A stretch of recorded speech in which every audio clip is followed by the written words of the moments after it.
Koneksi antar materi modul 1.4 Budaya Positif. Disiplin positif dan nilai kebajikan universal. Disiplin selama ini kita tahu sebagai sebuah kecenderungan terhadap kepatuhan. Namun pada dasarnya disiplin bukan sebuah ketidaknyamanan, melainkan sesuatu yang disadari untuk suatu tujuan yang didasari oleh kesadaran sendiri. Disiplin dipandang sebagai langkah untuk mencapai nilai kebajikan universal. Ada banyak nilai kebajikan universal yang berlaku, namun yang kita kenal salah satunya adalah profil pelajar Pancasila yang terdiri dari mandiri, bernalar kritis, berkebinekaan global, bergotong royong, dan kreatif. Disiplin untuk mencapai nilai-nilai kebajikan universal dipengaruhi oleh teori motivasi, hukuman dan penghargaan, serta restitusi.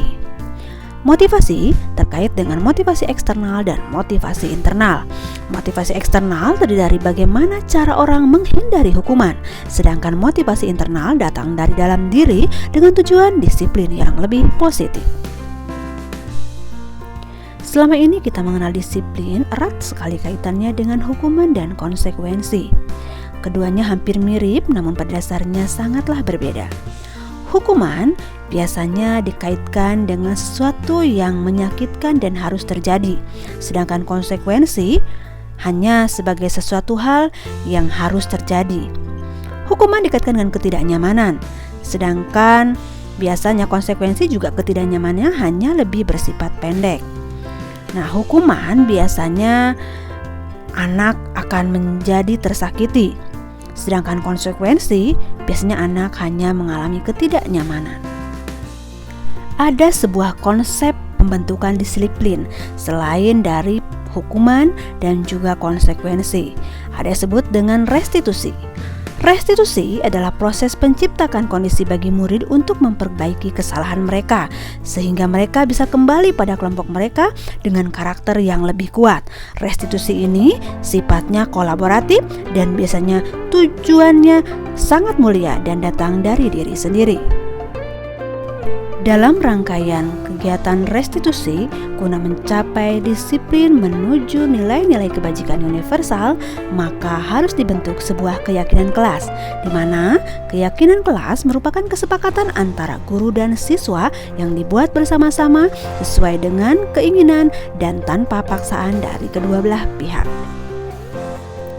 Dalam menyusun sebuah keyakinan kelas, maka hal yang perlu diperhatikan adalah terkait dengan kebutuhan dasar manusia.